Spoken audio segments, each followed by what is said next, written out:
कामधेनुर्नाथाय च भजतां कल्पवृक्षाय नमतां कामधेनवे दुर्वादिध्वान्तरवे वैष्णवेन्धीवरेन्दवे श्रीराघवेन्द्रगुरवे नमो अत्यन्तदयाळवे दासवर्यं दयायुक्तं दूरीकृतदुराशिषं हरिकथामृतवक्तारं जगन्नाथगुरुं भजेत्. ಶ್ರೀ ಮೋಹನದಾಸ ಗುರುಭ್ಯೋ ನಮಃ. ಇವತ್ತು ನಾವು ತಗೊಂಡಿರುವಂಥ ಹಾಡು ಚಿಂತನೆಗೆ ಮೋಹನದಾಸರ ರಚನೆ ಸಂಜೀವನ ಗಿರಿಧರ ಪಾಹಿಮಾಂ ಅಂತ ಅನ್ನುವಂಥ ಆ ದೇವ್ರ ನಾಮ. ಇದು ಮುಖ್ಯಪ್ರಾಣ ದೇವರು ಯಂತ್ರೋದ್ಧಾರಕದಲ್ಲಿರುವಂಥ ಆ ಮುಖ್ಯಪ್ರಾಣರೋಡ ಒಂದು ಸ್ತೋತ್ರ ರೂಪವಾಗಿ ಇದಿದೆ. ಸಂಜೀವನ ಗಿರಿಧರ ಅಂತ ಅನ್ನುವಂಥದ್ದು ನಮಗೆ ತಿಳಿದಂಗೆ ಹನುಮದ್ ಅವತಾರವೇ ತಾನೆ. ಆ ಹನುಮಂತ ದೇವ್ರನ್ನವೇ ಇಲ್ಲಿ ಸಂಬೋಧಿಸ್ತಾರೆ. ಹನುಮಂತ ದೇವರು ಯಂತ್ರದಲ್ಲಿ ಕೂತಿದ್ದಾರೆ ಅಂತ. ಆ ಯಂತ್ರದಲ್ಲಿ ಕೂತಿರೋಂಥ ಹನುಮಂತನ್ನ ಸಂಜೀವನ ಗಿರಿಧರ ಅಂತಂದರು. ಹನುಮಂತ ಅಂತ ಅನ್ನೋಂಥದ್ದಕ್ಕೆ ಇನ್ನೊಂದು ಹೆಸರು ಸಂಜೀವನವನ್ನು ಎತ್ತಿದವ ಅಂತ. ಅಂದರೆ ಅವನ ಗುಣಸೂಚಕವಾಗಿರುವಂಥದ್ರಿಂದ ಈ ಹಾಡನ್ನು ಅವ್ರು ಪ್ರಾರಂಭಿಸ್ತಾರೆ. ಏನು ಗುಣ ಅದು ಅಂತಂದರೆ, ಸಂಜೀವನ ಪರ್ವತವನ್ನು ಎತ್ತಿ ತಗೊಂಡು ಬಂದು ಆ ಕಪಿಗಳಿಗೆಲ್ಲ ಬಂದು ಅವರು ಅನುಗ್ರಹ ಮಾಡಿದರು. ಕಪಿಗಳಿಗೆ ಬಂದು ನಿತ್ರಾಣವಾಗಿ ಆ ಯುದ್ಧದಲ್ಲಿ ತುಂಬ ಏಟು ತಗೊಂಡು ಕೆಳಗೆ ಬಿದ್ದಿದ್ರು. ಕೆಲವರಿಗೆಲ್ಲ ಬಂದು ವಿಷ ಅಸ್ತ್ರವನ್ನು ಅದು ಸಂಪರ್ಕಿಸಿ ಅದರಿಂದಾಗಿ ಅವರೆಲ್ಲ ಮೂರ್ಛಿತರಾಗಿದ್ದರು. ಆದರೆ ಇವೆಲ್ಲ ಕೂಡ ಇಲ್ಲಿ ನಮಗೇನು ಅನ್ವಯ ಆಗುವಂಥದ್ದು ಅಂತಂದಾಗ ಅದೇ ಶಬ್ದವೇ ಗಿರಿಧರ ಅಂತ ಅನ್ನೋ ಶಬ್ದವೇ ಬೇರೆ ರೀತಿಯಲ್ಲಿ ನೋಡಿದಾಗ ಇಲ್ಲಿ ನಮಗೆ ಅದರೋಡ ಅರ್ಥ ಸರಿಯಾಗಿ ಕೂಡತ್ತೆ. ಏನು ಅಂದರೆ ಗಿರ್ ಹಾಗೆ ಅಂತಂದರೆ ಗಿರ್ ಅಂತಂದರೆ ವಾಕ್ಯಗಳು ಅಂತ ಅರ್ಥ, ಶಬ್ದಗಳು ಅಂತ ಅರ್ಥ. ಆ ಗಿರಿ ಅಂತಂದರೆ ಈಕಾರ ಅತಿಶಯ ಅಂತ ಇದೆ. ಸೊ ಅತಿಶಯವಾದ ಉಕ್ತಿಗಳಿಂದ ಕೂಡಿರೋವಂಥ ವಾಕ್ಯಗಳು ಅಂತ ಅರ್ಥ. ಅದನ್ನು ಧಾರಣೆ ಮಾಡಿರೋವಂಥವ್ರು ಗಿರಿಧರ ಅಂತ. ಸಂಜೀವನ ಅಂತಂದರೆ ಜೀವರಿಗೆ ಬಂದು ಉತ್ಸಾಹವನ್ನು ತುಂಬಿ ಅವರೋಡ ಕೆಲಸದಲ್ಲಿ ಬಂದು ಅವರು ಮುಖ್ಯವಾಗಿ ನಾವು ಒಂದು ಕೆಲಸ ಮಾಡುವಾಗ ನಮಗೆ ಅದರಿಂದ ತುಂಬ ಪ್ರಯೋಜನ ಇದೆ ಅಂತ ಅನ್ನೋ ರೀತಿಲಿ ನಮ್ಮ ಮನಸ್ಸಲ್ಲಿ ಇದ್ದಾಗ ನಾವು ಉತ್ಸಾಹದಿಂದ ಮಾಡೋಕ್ಕೆ ತುಂಬ ಅದು ಸಾಧ್ಯ ಆಗುತ್ತೆ. ಇದಾದರೆ ಏನು ಆಗದೆ ಹೋದರೆ ಏನು ಅಂತಿದ್ರೆ ಅದಕ್ಕೆ ನಮಗೇನು ಇಂಟ್ರೆಸ್ಟೇ ಇರಲ್ಲ, ಇರಲಿ ಬಿಡು ಅಂತಂತೇವೆ. ಆದರೆ ಈ ಸಂಜೀವನ ಅಂತ ಅನ್ನೋ ಶಬ್ದದಿಂದ ನಿಮ್ಮ ಒಂದು ಚೇತನಕ್ಕೆ ಒಂದು ಸ್ಫೂರ್ತಿ ನೀಡುವಂಥ ವಾಕ್ಯಗಳು ಅಂತ ಅನ್ನುವಂಥ ಸಮೂಹವನ್ನೇ ಧಾರಣೆ ಮಾಡಿ ಆ ಜೀವರಿಗೆಲ್ಲ ಬಂದು ಅದನ್ನು ಕೊಟ್ಟಿದ್ದಾರಲ್ಲ, ಕೊಟ್ಟು ಅದನ್ನು ಬಂದು ಅವ್ರನ್ನ ಆನಂದ ಪಡಿಸುವಂಥ ಆನಂದ ತೀರ್ಥರಾಗಿದ್ದಾರೆ. ಅವರು ಸಂಜೀವನ ಗಿರಿಧರ ಅಂತಂದರು. ಈ ಗಿರಿಧರ ಸಂಜೀವನ ಗಿರಿಧರ ಶಬ್ದದಿಂದವೇ ಅವರೋಡ ಆ ಹನುಮದ ಅವತಾರದಲ್ಲಿ ಅವ್ರು ಮಾಡಿರುವಂಥ ಕೆಲಸ ಏನು, ದೈಹಿಕವಾದ ಬಾಧೆ ಏನಾಗಿತ್ತು ಅವರಿಗೆ ಅದನ್ನು ಬಂದು ಪರಿಹಾರ ಮಾಡಿದರು.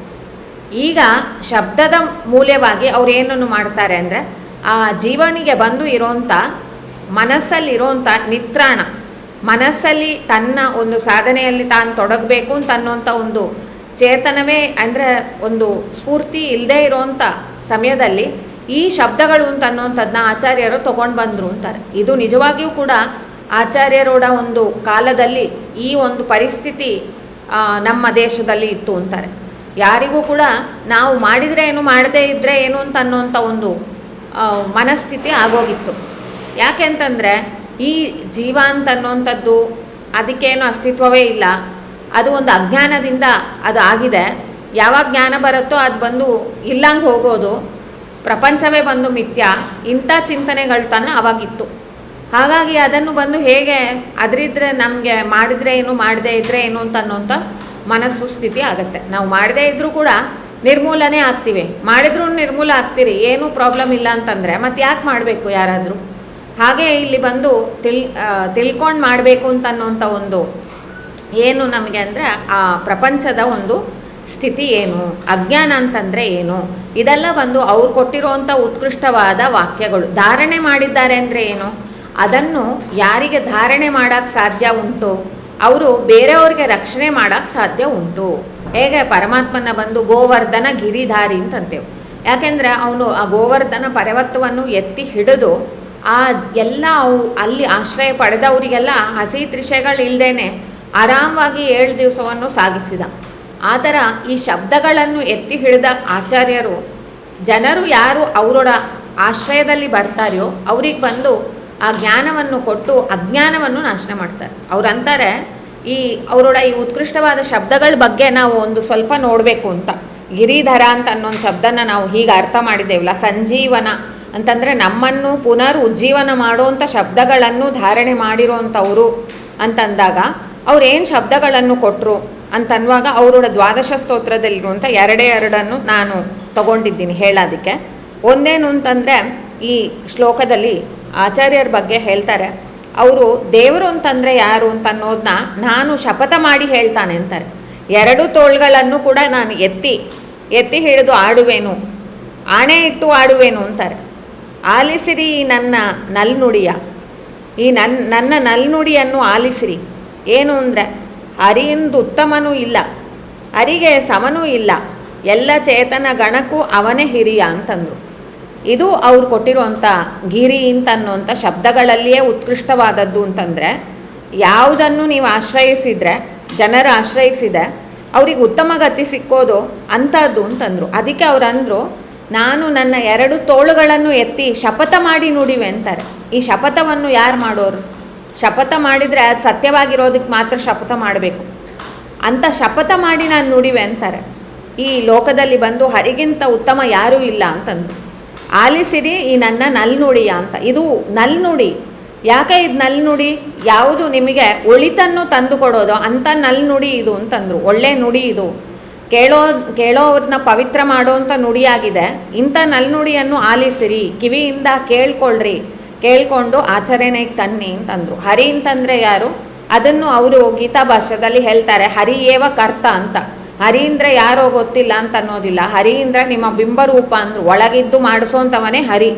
ನಾಮ್ ಕರ್ತ ಹರಿ ಕರ್ತ ಅಂತಂದರು. ಯಾರು ಮಾಡ್ತಾನೆಯೋ ಅವನು ಹರಿ ಅಂತಂದರು. ಅವ್ನು ಯಾಕೆ ಮಾಡ್ತಾನ? ಅವನಿಗೆ ಪ್ರಯೋಜನ ಉಂಟಾ ಮಾಡೋದಕ್ಕೆ ಅಂತಂದಾಗ ಆ ಶಬ್ದವೇ ಹರಿ ಅಂತ ಅನ್ನೊಂದು ಶಬ್ದವೇ ಹೇಳತ್ತೆ ಯಾಕೆ ಮಾಡ್ತಾನ ಅಂತ. ಅವನು ಎಲ್ಲಿದ್ದಾನೆಯೋ ಅವನ ಇರವನ್ನು ಯಾರು ತಿಳಿದಿದ್ದಾರೆಯೋ ಅವರಲ್ಲಿ ಇರೋವಂಥ ಕಷ್ಟವನ್ನು ಅವನು ಪರಿಹಾರ ಮಾಡ್ತಾನೆ. ಅದೇ ಸಮಯ ಅವನು ಅವ್ರಿಗೆ ಒಳಿತನ್ನು ತಂದು ಕೊಡ್ತಾನ ಅಂದರು. ಹರಿ ಹಾಗೆಂತ ಅನ್ನೋ ಶಬ್ದದಲ್ಲೇ ಹರತಿ ಇತಿ ಹರಿ ಅಂತಂದಾಗ ನಮ್ಮ ಕಷ್ಟ ನಮ್ಮ ಅಜ್ಞಾನವನ್ನು ಪರಿಹಾರ ಮಾಡ್ತಾನೆ. ಅದೇ ಆಹರತಿ ಇತಿ ಹರಿ ಹಾಗೆಂತಂದಾಗ ನಮಗೆ ಸುಖವನ್ನು ನೀಡ್ತಾನೆ. ಯಾಕೆಂದರೆ ಒಳಗಿರೋಂಥವ ತಾನೇ ಮಾಡಿಸ್ತಾನೆ. ಅವನು ಒಂದೊಂದು ಮಾಡಿಸಿ ಅದರಿಂದ ನಮಗೆ ಸುಖ ಅಂತ ಅನ್ನೋಂಥದ್ದನ್ನ ಕೊಡ್ತಾನೆ. ಅಥವಾ ಯಾರಿಗೆ ಬಂದು ಯೋಗ್ಯ ಅಂತ ಕೆಟ್ಟ ಕೆಲಸದಲ್ಲಿ ತೊಡಗ ಅವ್ರಿಗೆ ದುಃಖವನ್ನು ಕೊಡ್ತಾನೆ. ಅಂದರೆ ಹರಿ ಶಬ್ದದಿಂದವೇ ಇದು ಕ್ಲಾಸಿಫೈ ಆಗ್ತಾ ದಟ್ ಅವನು ಎಲ್ಲ ಮಾಡೋಂಥವ ಅಂತ. ಆ ಕರ್ತೃತ್ವವೇ ಅವನಲ್ಲಿ ಇದೆ ಅಂತಂದು.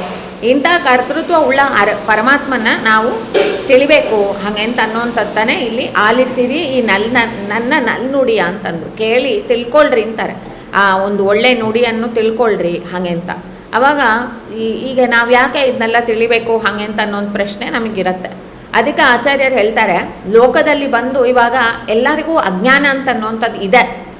ಏನು ಅಜ್ಞಾನ ಇದೆ ನಮಗೆ ಹಾಗೆ ಅಂತ ಅನ್ನೋಂಥ ಪ್ರಶ್ನೆ ನಾವು ಮಾಡಿದರೆ, ನಾವು ನಮ್ಮದು ಏನು ಅಂತ ಅನ್ನೋದು ತಿಳ್ಕೊಂಡಿದ್ದೇವೋ ಅದು ನಿಜವಾಗ್ಲೂ ನಮ್ದಾ ಅದ್ರ ಬಗ್ಗೆನೇ ನಾವು ಬಂದು ಪರೀಕ್ಷೆ ಮಾಡಬೇಕು. ನೀವು ಯೋಚನೆ ಮಾಡಿ ನೋಡ್ರಿ ಅಂತಾರೆ. ದಾಸರು ಕೂಡ ಇದನ್ನ ಹೇಳ್ತಾರೆ. ಜಗನ್ನಾಥ ದಾಸರು ದತ್ತ ಸ್ವಾತಂತ್ರ್ಯ ಸಂಧಿ ಅಂತ ಅನ್ನೋಂಥದ್ರಲ್ಲಿ ಅವ್ರು ಹೇಳ್ತಾರೆ ದಟ್ ನೀವು ಯಾರು ಬಂದು ನಾನು ಸ್ವತಂತ್ರ ಅಂತ ಹೇಳ್ತಾ ಇದ್ರು ಅವರು ನೀವು ಆಲೋಚನೆ ಮಾಡಿರಿ. ನೀವು ನಿದ್ರೆ ಮಾಡೋ ಕಾಲದಲ್ಲಿ ಯಾರು ನಿಮ್ಮನ್ನು ಬಂದು ನೋಡ್ಕೋತಾ ಇದ್ದಾರೆಯೋ ಅಥವಾ ನೀವು ಗರ್ಭದಲ್ಲಿರೋ ಶಿಶುವಾಗಿದ್ದಾಗ ಯಾರು ನಿಮ್ಮನ್ನು ನೀವೇ ನಿಮ್ಮನ್ನು ನೋಡ್ಕೋತಾ ಇದ್ರಾ?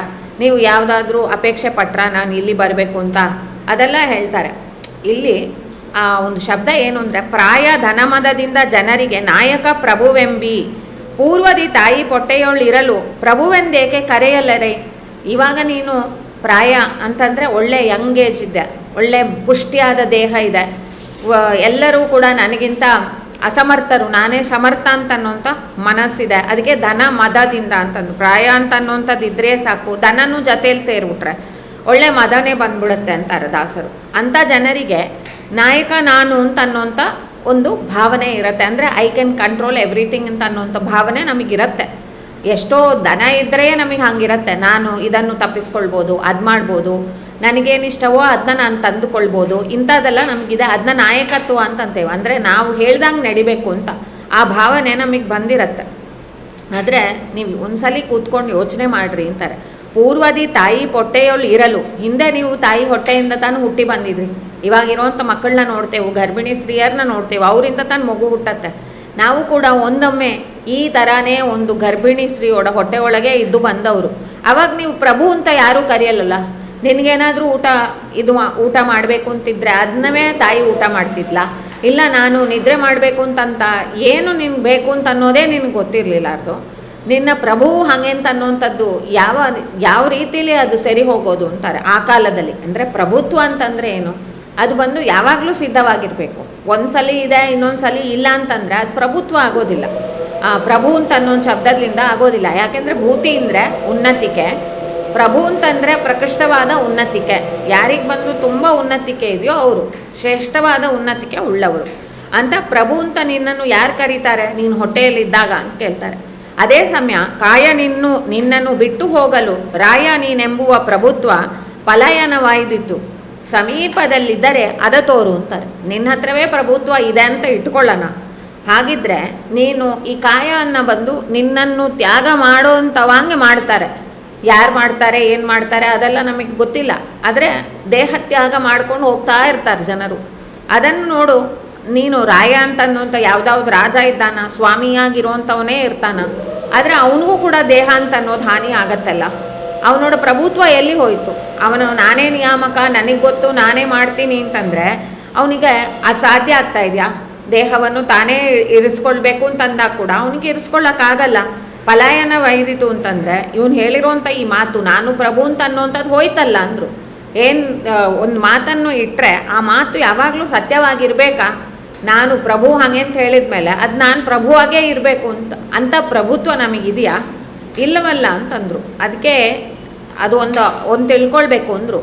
ಏನು ಅಂದರೆ ಆ ಪರಬ್ರಹ್ಮನಲ್ಲಿ ತ್ರಿಜಗತ್ ವ್ಯಾಪಕತ್ವ, ನಿಯಾಮಕತ್ವ, ಸ್ಥಾಪಕತ್ವ, ವಶತ್ವ, ಈಶತ್ವಾದಿ ಗುಣಗಳಿಗೆ ಲೋಪವಿಲ್ಲ ಅಂತಂದರು.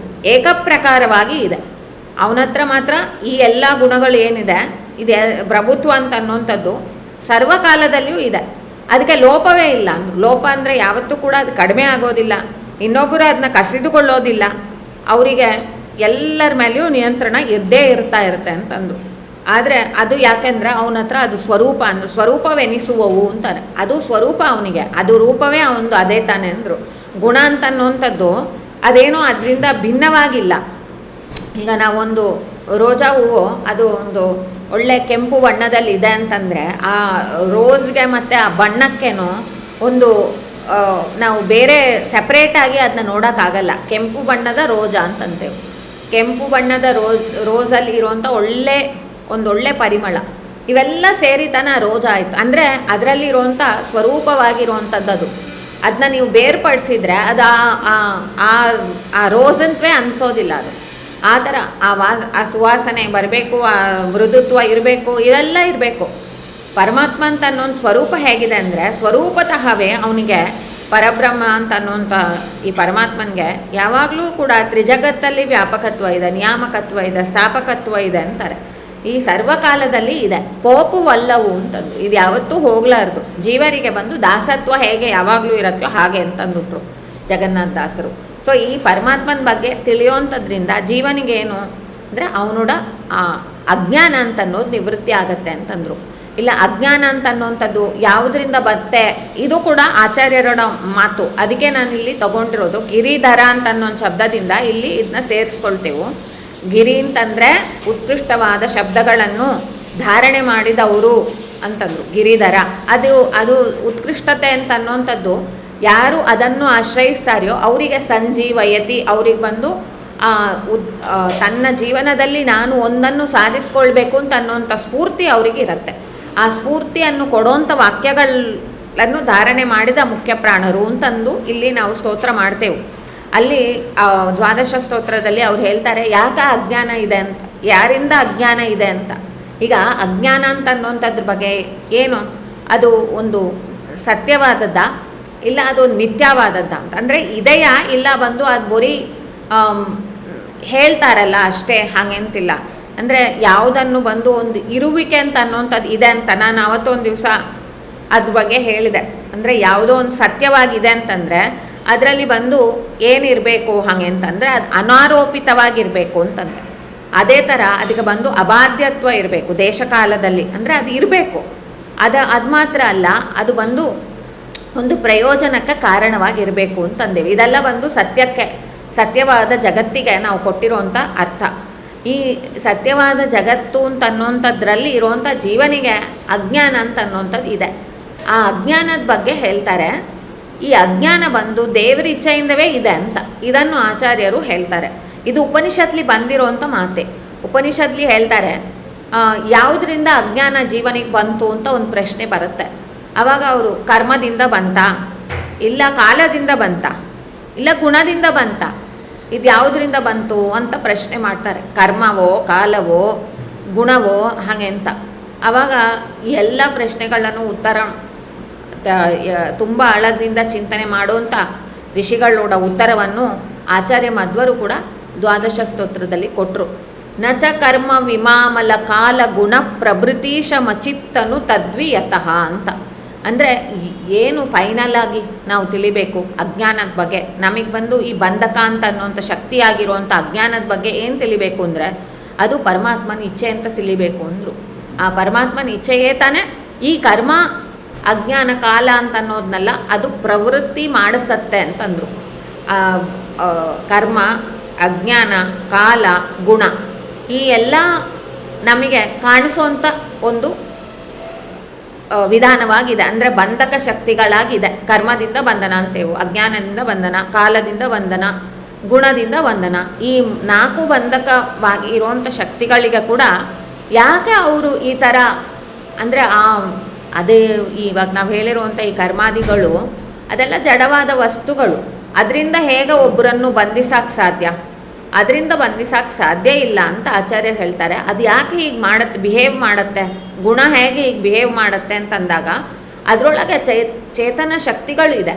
ಆ ಚೇತನಾದಿ ಶಕ್ತಿಗಳನ್ನು ನಿಯಂತ್ರಣ ಮಾಡ್ತಾ ಪರಮಾತ್ಮನೇ ಇದ್ದಾನ ಅಂತಂದರು. ಅಂಥ ಪರಮಾತ್ಮನ ನಾವು ತಿಳಿಯೋದ್ರಿಂದ ನಮಗೆ ಬಂದು ಅಜ್ಞಾನ ಅಂತ ಅನ್ನೋದ್ರಿಂದ ನಿವೃತ್ತಿ ಆಗುತ್ತೆ. ಬಂಧಕವಾಗಿರುವಂಥ ಎಲ್ಲದರಿಂದ ಕೂಡ ನಿವೃತ್ತಿ ಆಗತ್ತೆ ಅಂತಂದರು. ಅಜ್ಞಾನ ಅಂತ ಅನ್ನುವಂಥದ್ದೇ ಮೂಲವಾಗಿ ಕಾರಣ.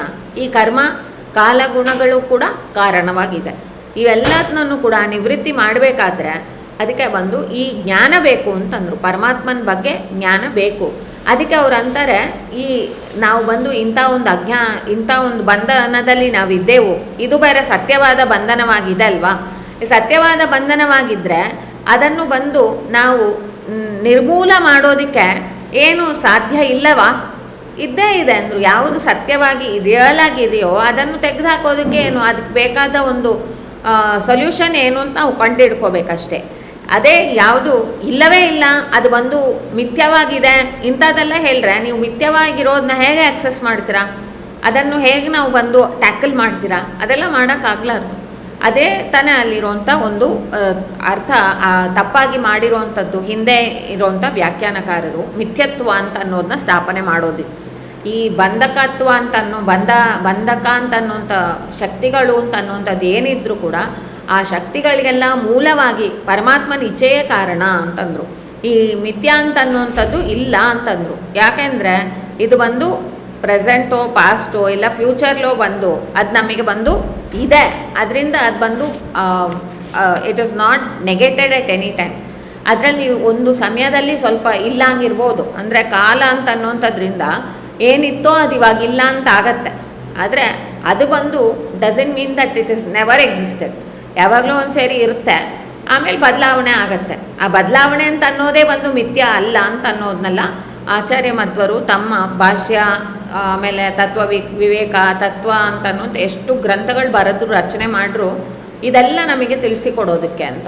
ಅಂಥ ಉತ್ಕೃಷ್ಟವಾದ ಶಬ್ದಗಳನ್ನು ಧಾರಣೆ ಮಾಡಿರುವಂಥವರು ಈ ಜೀವರಿಗೆ ಅಂತ ಅನ್ನೋದನ್ನ ಸಂಜೀವ ಅಂತ ಅನ್ನೋದು ಉತ್ತಮವಾದ ಒಂದು ಸಾಧನೆಯಲ್ಲಿ ತೊಡಗಬೇಕಾದ ಸ್ಫೂರ್ತಿಯನ್ನು ನೀಡ್ತಾ ಇದ್ದಾರೆ. ಅವರನ್ನು ನಾವು ಕೊಂಡಾಡೋಣ ಅಂತ ಮೋಹನದಾಸರು ಹೇಳ್ತಾರೆ. ಸಂಜೀವನ ಗಿರಿಧರ ಪಾಹಿ ಮಾಮ್ ಅಂತ.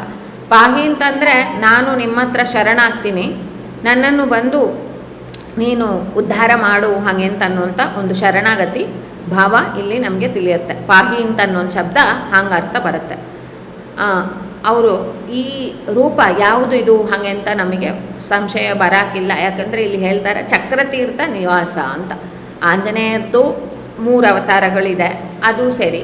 ಆಮೇಲೆ ಅವ್ರದ್ದು ಎಲ್ಲಿ ಎಷ್ಟೋ ದೇವಸ್ಥಾನಗಳಿದೆ, ಅಲ್ಲಿ ಯಾವ ದೇವಸ್ಥಾನ ಅಂತ ಅನ್ನೋಂಥದ್ದನ್ನ ನಾವು ಯೋಚನೆ ಮಾಡಬೇಕು ಅಂತಂದಾಗ ಇಲ್ಲಿ ಹೇಳ್ತಾರೆ ಚಕ್ರತೀರ್ಥ ನಿವಾಸ. ಚಕ್ರತೀರ್ಥದಲ್ಲಿರುವಂಥವ್ರು ಯಾರು? ಯಂತ್ರೋದ್ಧಾರಕ ಹನುಮಂತ ದೇವರನ್ನು ಇಲ್ಲಿ ಸ್ತೋತ್ರ ಮಾಡ್ತಾರೆ. ಯಂತ್ರದಲ್ಲಿ ಇರುವಂಥ ಹನುಮಂತನ ವ್ಯಾಸರಾಜರು ಅವರೋಡ ಅನುಗ್ರಹ ಆಯಿತು ಅವ್ರಿಗೆ, ಆ ಮುಖ್ಯ ಪ್ರಾಣರ ಅನುಗ್ರಹ. 12 ದಿವಸ ಅವರು ಬಂಡೆಕಲ್ಲಲ್ಲಿ ಈ ಹನುಮಂತನೋಡ ರೂಪವನ್ನು ರಚಿಸಿ ಅವ್ರು ಧ್ಯಾನಕ್ಕೆ ಕೂತಾಗ ಆ ಹನುಮಂತ ರೂಪವೇ ಅಲ್ಲಿಂದ ಹಾರಿ ಹೊರಗೆ ಬರ್ತಾಯಿತ್ತು ಅಂತಾರೆ. ಕೊನೆಗೆ ಬಂದು ಅವರಿಗೆ ಆ ಧ್ಯಾನದಲ್ಲಿಯೇ ಸೂಚನೆ ಬಂತು, ಯಂತ್ರದಲ್ಲಿ ಬಂದು ಇದನ್ನ ನಾವು ಹಾಕಬೇಕು ಅಂತ. ಆ ಯಂತ್ರದಲ್ಲಿ ಅವರು ಹಾಕಿದ ಕೂಡಲೇ ಅವರಿಗೆ ಅಲ್ಲಿ ಪರಮಾತ್ಮನೋಡ ಅನುಗ್ರಹದಿಂದ ಮುಖ್ಯ ಪ್ರಾಣರ ಪ್ರತೀಕ ಅಲ್ಲಿ ಮೂಡಿತು. ಆವಾಗಲಿಂದ ಅಲ್ಲಿ ಆ ಪೂಜೆಗಳನ್ನು ನಡೆಸ್ತಾ ಇದ್ದಾರೆ. ಯಾರೆಲ್ಲ ಕೂಡ ಅಲ್ಲಿ ಹೋಗಿ ಸೇವೆ ಮಾಡ್ತಾರೆಯೋ ಅವರಿಗೆ ಅನುಗ್ರಹ ಆಗ್ತಾ ಇದೆ.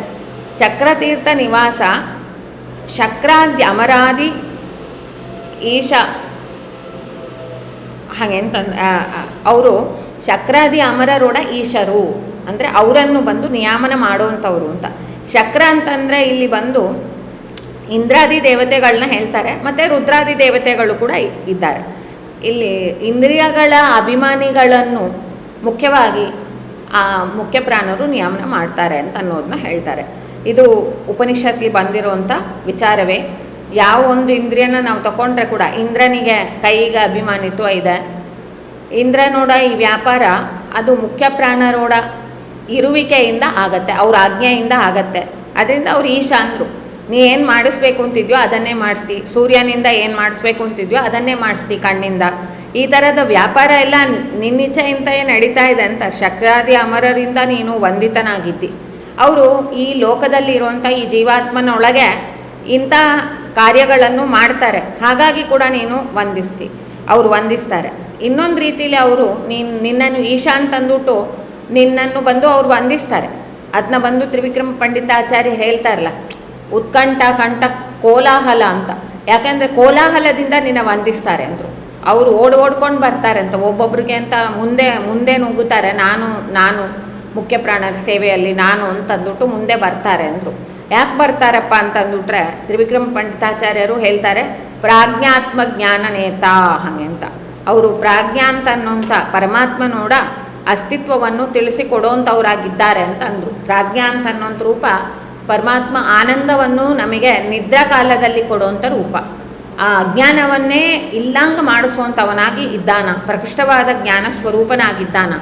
ಅಂಥ ಪರಮಾತ್ಮನ ನಮಗೆ ತಿಳಿಸಿಕೊಡುವಂಥ ಗುರುಗಳು ಇವರು ಅಂತ ತಿಳ್ಕೊಂಡು ಈ ಎಲ್ಲ ದೇವತೆಗಳು ಅವ್ರು ಸೇವೆ ಮಾಡ್ತಾರೆ. ಅಂಥ ಒಂದು ಮಹಿಮಾ ಪೂರಿತವಾಗಿರುವಂಥ ಮೂರ್ತಿ ನಿಮ್ಮದು ಹಂಗೆ ಅಂತಾರೆ. ಮೂರ್ತಿ ಪಾಹಿಮಾಂ ಅಂತಂದರು. ಶಕ್ರಾದಿಗಳಿಂದ ವಂದಿತನಾಗಿರುವಂಥ ಹೇ ಮುಖ್ಯ ಪ್ರಾಣನೇ, ನಿನ್ನಲ್ಲಿ ನಾನು ಶರಣಾಗ್ತೀನಿ ಅಂತಂತಾರೆ. ಆಮೇಲೆ ಅವ್ರು ಅಂತಾರೆ, ಮಂತ್ರ ಮೂಲ ಸ್ಥಿತ ಕಂತು ಪಿತನ ದೂತ ಯಂತ್ರೋದ್ಧಾರಕ ಪಾಹಿಮಾಂ ಅಂತ. ಈ ಮಂತ್ರ ಮೂಲ ಸ್ಥಿತ, ಮಂತ್ರ ಅಂತ ಅನ್ನೋಂಥದ್ರೆ ಅದು ಒಂದು ಶಬ್ದ, ಅದಕ್ಕಿಷ್ಟೊಂದು ಅಕ್ಷರಗಳು ಅಂತಿರುತ್ತೆ. ಅದರಲ್ಲಿ ಒಂದು ನಾದ ಇರುತ್ತೆ, ಓಂಕಾರದಿಂದ ಶುರುವಾಗತ್ತೆ ಅಂತ ಇಟ್ಕೊಳ್ಳಿ. ಆವಾಗ ಓಂ ಹಾಗೆ ಅಂತ ಅನ್ನೋ ಶಬ್ದನವೇ ತಗೊಂಡ್ರೆ ಆ ನಾಭಿಯಿಂದವೇ ಅದು ಶುರುವಾಗತ್ತೆ. ಅದಕ್ಕೆ ಮಂತ್ರ ಮೂಲ ಸ್ಥಿತ ಅಂತಂದರೆ ನಾಭಿ ಮೂಲದಲ್ಲಿ ಇರೋವಂಥವ್ರೆ ಅಂತಂದರೆ. ಷಟ್ಕೋಣ ಮಂಡಲ ಎಲ್ಲಿದೆ ನಮ್ಮ ದೇಹದಲ್ಲಿ? ನಾಭಿಯಲ್ಲಿ ಇದೆ. ನಾಭಿಯಲ್ಲಿ ಷಟ್ಕೋಣ ಮಂಡಲದ ಈ ಭವಿಷ್ಯತ್ ಬ್ರಹ್ಮನೋಡು ಮುಕ್ತಾಭ ಶ್ರೀ ಪ್ರದ್ಯುಮ್ನ ನಿಪ್ಪ ವಿಬುಧ ಗಣ ಸೇವ್ಯ ಅಂತಂತಾರೆ. ವಿಬುಧ ಗಣರಿಂದ ಸೇವ್ಯ. ವಿಬುಧರು ಅಂತಂದರೆ ತಿಳಿದವರು, ಜ್ಞಾನಿಗಳು ಅಂತ ಅನ್ನುವಂಥ ತತ್ವಾಭಿಮಾನಿಗಳಿಂದ ಸೇವೆ ಸ್ವೀಕಾರ ಮಾಡ್ತಾ ಇರುವಂಥವ್ರು ಎಲ್ಲಿದ್ದಾರೆ ಅಂದರೆ ಅವರಂತಾರೆ ನಾಭಿ ಮೂಲದಲ್ಲಿ. ನಾಭಿಯಲ್ಲಿರೋದು ಷಟ್ಕೋಣ ಮಂಡಲ. ಈ ಷಟ್ಕೋಣ ಮಂಡಲದಲ್ಲಿ ಇರುವಂಥದ್ದು ಮುಖ್ಯ ಪ್ರಾಣ. ಮುಕ್ತಾಭ ಶ್ರೀ ಪ್ರದ್ಯುಮ್ನ ಅಂತಂದರು. ಈ ಪ್ರದ್ಯುಮ್ನನ್ನು ಬಂದು ಅವರು ಸೇವೆ ಮಾಡ್ತಾರೆ ಅಂತ ಹೇಳ್ತಾರೆ. ಈ ಥರ ಮುಖ್ಯ ಪ್ರಾಣರೋಡ ಒಂದು ಚಿಂತನೆನ ನಾವು ನಮ್ಮ ನಾಭಿಯಲ್ಲೇ ಇದ್ದು ಏನು ಮಾಡ್ತಾರೆ ಅವರಲ್ಲಿ ಹಾಗೆ ಅಂತಂದರೆ ಅವ್ರು ಹೇಳ್ತಾರೆ, ಮುಕ್ತಾಭ ಶ್ರೀ ಪ್ರದ್ಯುಮ್ನ ನಿಪ್ಪ ವಿಬುಧ ಗಣ ಸೇವಿತ. ಆಮೇಲೆ ಶೋಷಿಸುವ ಅವನು ಏನು ದುರಿತಗಳು ಅಂತ ಅನ್ನೋಂಥದ್ದು ದುಷ್ಟರಿಂದ ದೈತ್ಯರು ಅಂತ ಅನ್ನೋಂಥವ್ರು ಆ ದುಷ್ಟಶಕ್ತಿಗಳನ್ನು ಶೋಷಿಸುತ್ತಾ ನಿತ್ಯ ಅವರು ನಿತ್ಯ ಕೂಡ ಈ ಜೀವನ ಈ ದುಷ್ಟಶಕ್ತಿಗಳಿಂದ ಸಂರಕ್ಷಣೆ ಮಾಡ್ತಾ ಇದ್ದಾರೆ ಅಂತಂದು ಅಲ್ಲಿ ಈ ಥರ ಇರೋವಂಥ ಒಂದು ಚಿಂತನೆ ಮಂತ್ರ ಮೂಲ ಸ್ಥಿತ. ಇಂಥ ಮಾರಿ ಆ ನಾಭಿಯಲ್ಲಿ ಇರುವಂಥ ಈ ಮುಖ್ಯ ಪ್ರಾಣರೇ ಇಲ್ಲಿ ಪ್ರತ್ಯಕ್ಷವಾಗಿ ನಾಭಿ ಅಂತ ಅನ್ನುವಂಥದ್ದು ಇರುವಂಥ ಷಟ್ಕೋಣವಾಂಗೆ ಹೊರಗಡೆನೂ ಅವರು ಕ್ರಿಯೇಟ್ ಮಾಡಿದ್ದಾರೆ. ಅದೇ ಷಟ್ಕೋಣವೇ ಇಲ್ಲಿಯೂನಿದೆ, ಅಲ್ಲಿ ಮುಖ್ಯ ಪ್ರಾಣರು ಕೂತಿದ್ದಾರೆ. ಅವ್ರು ಯಾರನ್ನು ಉಪಾಸನೆ ಮಾಡ್ತಾರೆ ಅಂದರೆ ಮುಕ್ತಾಭ ಅಂತಂದು, ಮುಕ್ತಿಯಲ್ಲಿ ಆ ಭಾಸಕನಾಗಿ, ಆಭಾಸಕ ಅಂದರೆ ಆ ಸಮಂತಾತ್ತು ಬೆಳಕಿನ ಸ್ವರೂಪನಾಗಿರುವಂಥ ಪ್ರಕೃಷ್ಟವಾದ ಬೆಳಕೇ ಅವನು ಅಂತಂದರು, ಪ್ರದ್ಯುಮ್ನ ಅಂತ. ಅವನು ಜೀವರಿಗೆ ಬಂದು ಆ ಬೆಳಕನ್ನು ಕೊಡ್ತಾನ ಅಂತ ಅನ್ನೋದೇ ಅವನೋಡ ಒಂದು ಉತ್ಕೃಷ್ಟವಾದ ಒಂದು ಕಾರ್ಯ. ಯಾರು ಅವನನ್ನು ಸ್ತೋತ್ರ ಮಾಡ್ತಾರೆಯೋ ಅವ್ರಿಗೆ ಬಂದು ಹೇಗೆ ಅವ್ರು ಉಪಾಸನೆ ಮಾಡ್ತಾರೆಯೋ ಹಾಗೆ ಅವ್ರು ಕೊಡ್ತಾರೆ.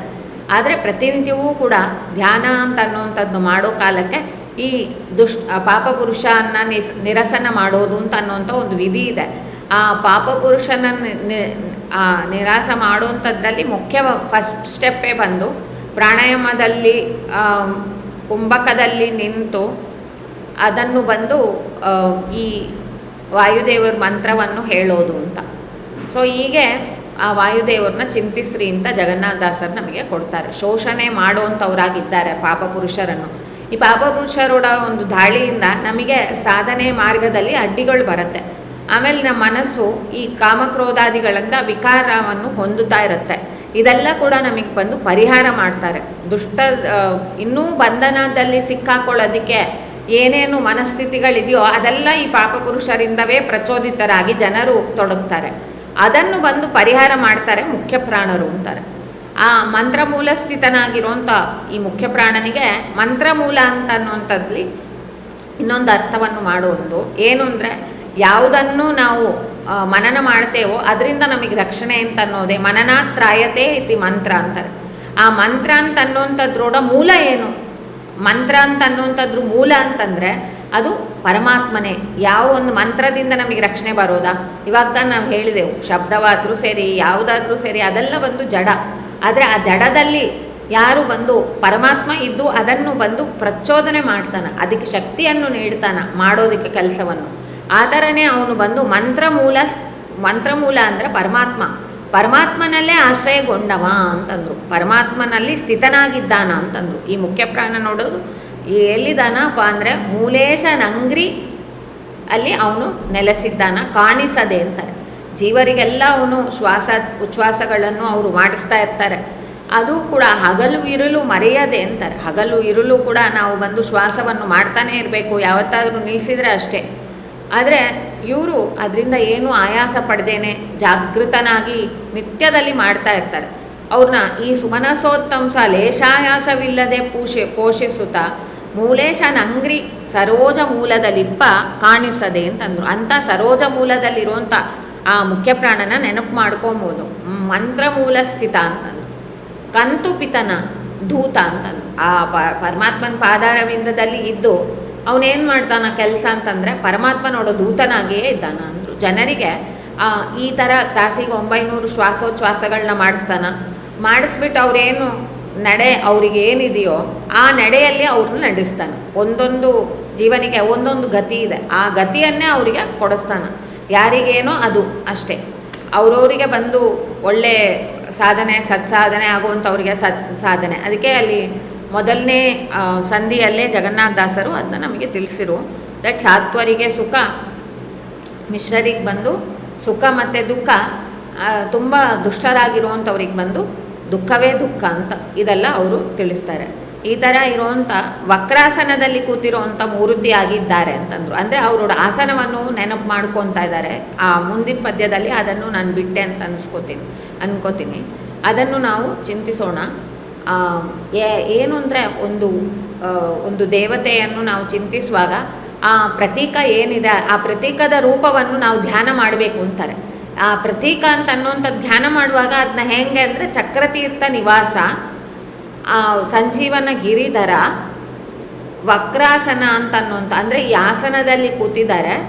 ಅವರು ಮಂತ್ರಮೂಲದಲ್ಲಿ ನಮ್ಮ ದೇಹದಲ್ಲಿ ಇದ್ದಾರೆ, ಆ ಪರಮಾತ್ಮನ ಪಾದದಲ್ಲಿ ಇದ್ದಾರೆ. ಈ ಥರ ಅವ್ರನ್ನ ನಾವು ಚಿಂತಿಸಬೇಕು ಅಂತ ಮಾಡಿ ಅವ್ರಿಗೆ ನಾವು ಪಾಹಿಮಾಂ ನಿನ್ನನ್ನು ಬಂದು ನಾನು ಶರಣಾಗ್ತೀನಿ, ನನಗೆ ನೀನು ರಕ್ಷಣೆಯನ್ನು ನೀಡಬೇಕು ಅಂತ ಅನ್ನೋದೆಲ್ಲ ಒಂದೇ ಶಬ್ದದಲ್ಲಿ ಹೇಳುತ್ತೆ. ಪಾಹಿ ಅಂತ ಅನ್ನೋದು ಶಬ್ದ ತುಂಬ ಅದು ಒಳ್ಳೆ ವೆಯ್ಟೆಡ್ ಶಬ್ದ ಅಂತ ಅನ್ನೋದು. ಯಾಕೆಂದರೆ ಅದರಲ್ಲಿ ಪಾಲನೆ ಮಾಡು, ನನ್ನಲ್ಲಿರುವಂಥ ದೋಷಗಳನ್ನು ಹಾನ ಮಾಡು, ನನಗೆ ರಕ್ಷಣೆಯನ್ನು ನೀಡು ಅಂತ ಅನ್ನೋಂಥದ್ದೆಲ್ಲ ಅಲ್ಲಿ ಬರುತ್ತೆ. ಈಗ ಅವರು ಮೋಹನ ವಿಠಲ ದಾಸ ಅಂದರೆ ಯಾರನ್ನು ಇವ್ರು ರಕ್ಷಣೆ ಮಾಡ್ತಾರೆ ಹೀಗೆಲ್ಲ ಅಂತಂದರೆ, ಮೋಹನ ವಿಠಲ ದಾಸ ಪೋಷಕ ಅಂತ. ನೀನು ಜನರನ್ನು ಪೋಷಣೆ ಮಾಡ್ತಿ, ಯಾರನ್ನು ಪೋಷಣೆ ಮಾಡ್ತಿ ಹಾಗೆ ಅಂತಂದಾಗ ಅವ್ರು ಹೇಳ್ತಾರೆ, ಅವರು ಪರಮಾತ್ಮನೋಡ ದಾಸರಾಗಿರಬೇಕು ಅಂತ. ಪರಮಾತ್ಮ ಸರ್ವೋತ್ತಮ ಅಂತ ಅನ್ನೋಂಥದ್ದನ್ನ ಅವರು ಒಪ್ಪಬೇಕು ಅಂತ ಅಂದಾಗ ತಾನೆ ಅವ್ರಿಗೆ ಪ್ರಯೋಜನ ಆಗೋದು. ಇವಾಗ ನೀವು ಏನೇ ಒಪ್ಪಿದರೆ ನಿಮಗೆ ಅದರಿಂದ ಪ್ರಯೋಜನ ಇದೆ ಅಂತ ತಿಳಿದ್ರೆ ಅದರಿಂದ ನಿಮಗೆ ಪ್ರಯೋಜನ ಇದ್ದು ಕೂಡ ನಾವು ಅದನ್ನ ತಿಳಿದೇ ಹೋದರೆ ಅದು ನಮಗೆ ಹೆಂಗೆ ಪ್ರಯೋಜನ ಆಗೋದು? ಇದು ನೀವು ಲೋಕದಲ್ಲಿ ಒಂದು ಎಕ್ಸಾಂಪಲ್, ದೃಷ್ಟಾಂತ ಬೇಕು ಅಂತಂದರೆ, ನಿಮ್ಮ ಹತ್ರ ಒಂದು ಕಿಸೆಯಲ್ಲಿ ಒಂದಿಷ್ಟು ದುಡ್ಡಿದೆ, ಯಾವುದೋ ಒಂದು ಪರ್ಸಲ್ಲಿ ಒಳಗೆ ಇಟ್ಕೊಂಡಿದ್ರಿ. ಆದರೆ ನೀವು ಅಲ್ಲಿ ಎಲ್ಲೋ ಹೋಗಿದ್ರಿ, ಏನೋ ಕೊಂಡ್ಕೊಳ್ಳೋಕೆ ಹೋಗಿದ್ರಿ. ಆದರೆ ನೀವು ಯೂಶ್ವಲಾಗಿ ಇರೋಂಥ ಜಾಗದಲ್ಲಿ ಇರೋಂಥ ಏನು ದುಡ್ಡಿತ್ತೋ ಅದು ಇಲ್ಲ, ಅದು ಸಾಕಾಗಲಿಲ್ಲ ಅಂತ.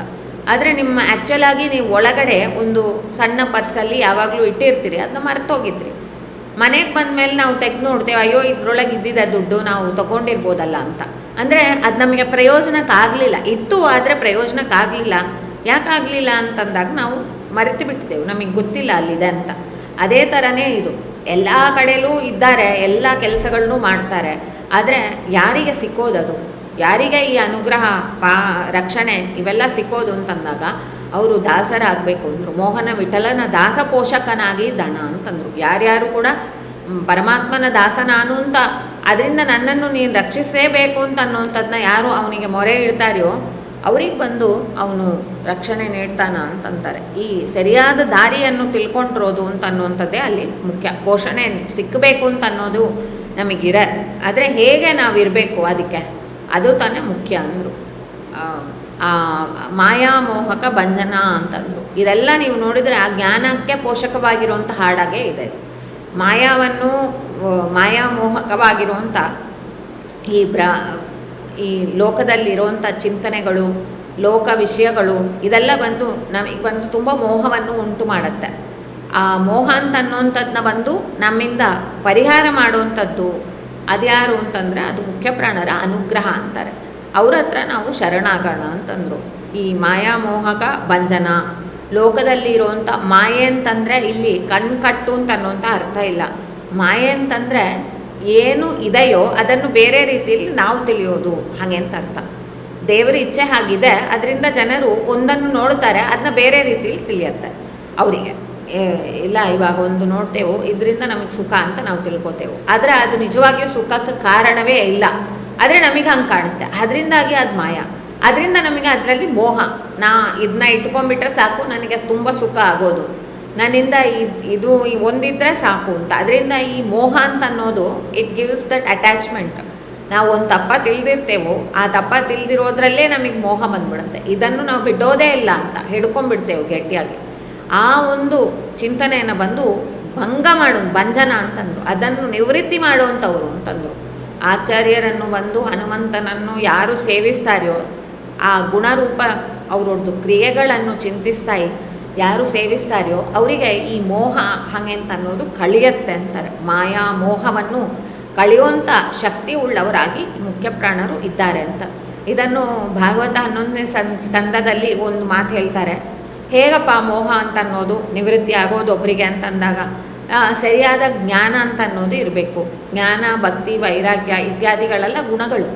ಇಂಥ ಗುಣಕ್ಕೆ ಯಾರು ಅಭಿಮಾನಿ ಹಾಗೆ ಅಂತಂದಾಗ ಈ ಗುಣಗಳಿಗೆಲ್ಲ ಅಂದರೆ ಸದ್ಗುಣಗಳು ಒಂದು ಜೀವನಲ್ಲಿ ಅದು ಪ್ರಕಟ ಆಗಬೇಕು, ಒಳಗಿದ್ದರೆ ಪ್ರಕಟ ಆಗಬೇಕು. ಆ ಒಳಗಿರುವಂಥ ಸಜ್ಜೀವನಿಗೆ ಪ್ರಕಟ ಆಗೋದು ಅಂತ ಅನ್ನೋಂಥದ್ದನ್ನ ನಿಯಮನ ಮಾಡುವಂಥವರೇ ಮುಖ್ಯ ಪ್ರಾಣರು ಅಂತ ಹೇಳ್ತಾರೆ. ಅವರು ಆ ಮುಖ್ಯ ಪ್ರಾಣರಿಂದವೇ ಗುಣಕ್ಕೆ ಅಭಿಮಾನಿ. ಅಂದರೆ ಯಾವ ಗುಣ ಅಂದರೆ ಈ ಗುಣಗಳು ಯಾವುದು ಈ ಒಳ್ಳೆ ಗುಣಗಳು ಇದೆ, ಜ್ಞಾನ, ಭಕ್ತಿ, ವೈರಾಗ್ಯ, ದಾನ, ಶೀಲ ಏನು ಎಷ್ಟೋ ಎಲ್ಲ ಒಳ್ಳೆ ಗುಣಗಳಿದೆಲ್ಲ, ಆ ಗುಣಗಳು ಅಂತ ಅನ್ನೋವಂಥದ್ದು ಇವರಲ್ಲಿ ಉತ್ಕೃಷ್ಟತೆಯಲ್ಲಿ ಇದೆ. ಅತಿಗುಣ ಗುರುತಮ ಅಂತಂತಾರೆ. ಅತಿಗುಣ ತಿರೋಹಿತ ಇಲ್ಲದೆ ಇರುವಂಥ ಒಳ್ಳೆ ಗುಣಗಳು ಇವರಲ್ಲಿದೆ. ಮತ್ತು ಅವರು ಯಾರು ಅವರಿಗೆ ಶರಣಾಗ್ತಾರೆಯೋ ಅವರಿಗೆ ಆ ಗುಣಗಳೋಡ ಅಭಿವ್ಯಕ್ತಿ ಮಾಡಿಸ್ತಾರೆ. ಆ ಮಾಡಿಸೋ ಶಕ್ತಿ ಇವರಲ್ಲಿ ಇದೆ. ನಿಯಾಮಕ ಅಂತಂತಾರೆ ಅಂದರೆ ಅವರು ಓಕೆ ಹಾಗೆ ಅಂತ ಹೇಳಿಬಿಟ್ರೆ ಸಾಕು, ನಮ್ಮಲ್ಲಿ ಇದೆಲ್ಲ ಬಂದ್ಬಿಡೋದು. ಜ್ಞಾನ, ಭಕ್ತಿ, ವೈರಾಗ್ಯ ಎಲ್ಲ ಕೂಡ ಇವರಿಗೆ ಸಿಕ್ಕಬೇಕು ಅಂತ ಅನ್ನೋಂಥದ್ದು ಅವ್ರ ಇಚ್ಛೆ ಬಂದ್ಬಿಡ್ತು ಅಂದರೆ ನಿಮಗೆ ಆರಾಮವಾಗಿ ಸಿಕ್ಬಿಡೋದು ಅಂತ ಅನ್ನೋದನ್ನ ಅಲ್ಲಿ ಹೇಳ್ತಾರೆ. ಅವ್ರ ಗುಣ ಅಂತ ಅನ್ನೋಂಥದ್ದಕ್ಕೆ ನಿಯಾಮಕನಾಗಿ ಇದ್ದಾರೆ ಅಂತಂದು. ಗುಣ ನಿಯಾಮಕನಾಗಿರುವಂಥ ಮುಖ್ಯಪ್ರಾಣರನ್ನ ಈ ಮೋಹವನ್ನು ನನ್ನಿಂದ ಪರಿಹಾರ ಮಾಡು ಅಂತನ್ನೋಂಥದ್ದನ್ನ ನಾವು ಪ್ರಾರ್ಥಿಸಬೇಕು. ಸತ್ಯವಾದ ಜ್ಞಾನವನ್ನು ನನಗೆ ಕೊಡು, ಯಾವುದರಿಂದ ಈ ಮೋಹ ಭಂಜನ ಆಗೋದು ಅಂಥ ಜ್ಞಾನಕ್ಕೆ ನೀನು ಪೋಷಕನಾಗಿದ್ದಿ. ಪೋಷಕ ಅಂತಂದರೆ ಯಾವುದರಿಂದ ನಮಗೆ ಪುಷ್ಟಿ ಸಿಕ್ಕೋದು, ಯಾರಿಂದ, ಅವ್ರನ್ನ ಪೋಷಕ ಅಂತಂತೀವಿ. ಜೀವ ಏನು ಒಂದು ಮಗುವಾಗಿ ಹುಟ್ಟುತ್ತಾನ, ಆವಾಗ ಅವನಿಗೆ ದೈಹಿಕವಾಗಿ ಎಷ್ಟು ಅಶಕ್ತನಾಗಿರ್ತಾರೆ ಅಂದರೆ ನೀರು ಬೇಕಾದರೂ ಕೇಳೋಕ್ಕಾಗ್ಲಾರ್ದು, ಹಾಲು ಬೇಕಾದರೂ ಕೇಳೋಕ್ಕಾಗ್ಲಾರ್ದು, ಆ ಎಲ್ಲಿ ಬಿದ್ದಿದ್ದಾರೆಯೋ ಅಲ್ಲೇ ಇರಬೇಕು. ಅಳೋದು ಬಿಟ್ಟರೆ ಬೇರೆ ಏನೂ ಅವ್ರಿಗೆ ಹಾದಿಯೇ ಇಲ್ಲ. ಯಾರು ಪೋಷಕರು ಅವರನ್ನು ಆ ಸ್ಥಿತಿಯಿಂದ ಆಮೇಲೆ ಎದ್ದು ನಡೆಮಾಡಿ ಬೇರೆ ಅವರವರ ಒಂದು ಕಾಲಲ್ಲಿ ನಿಲ್ಲೋ ಹಂಗೆ ಮಾಡ್ತಾರೆ ತಂದೆ ತಾಯಿಗಳು, ಅವ್ರನ್ನ ಪೋಷಕರು ಅಂತ ಅಂತೇವೆ. ಈ ಪರಮಾತ್ಮನೋಡ ದಾಸನಾಗಿರುವಂಥ ಮುಖ್ಯ ಪ್ರಾಣರು ಏನು ಮಾಡ್ತಾರೆ ಅಂದರೆ ಜೀವನ ಪೋಷಣೆ ಮಾಡ್ತಾರೆ ಅಂದರು. ದೇಹವನ್ನು ಪೋಷಣೆ ಮಾಡ್ತಾರೆ, ಆದರೆ ದೇಹ ಅಂತ ಅನ್ನೋದಕ್ಕಿಂತ ಇಲ್ಲಿ ಅರ್ಥ ಮಾಡಬೇಕಾದ್ದು ಜೀವನಿಗೆ ಪುಷ್ಟಿಯನ್ನು ನೀಡುವಂಥದ್ದು ಯಾರೋட ಕೆಲಸ ಅಂದರೆ ಮುಖ್ಯ ಪ್ರಾಣ.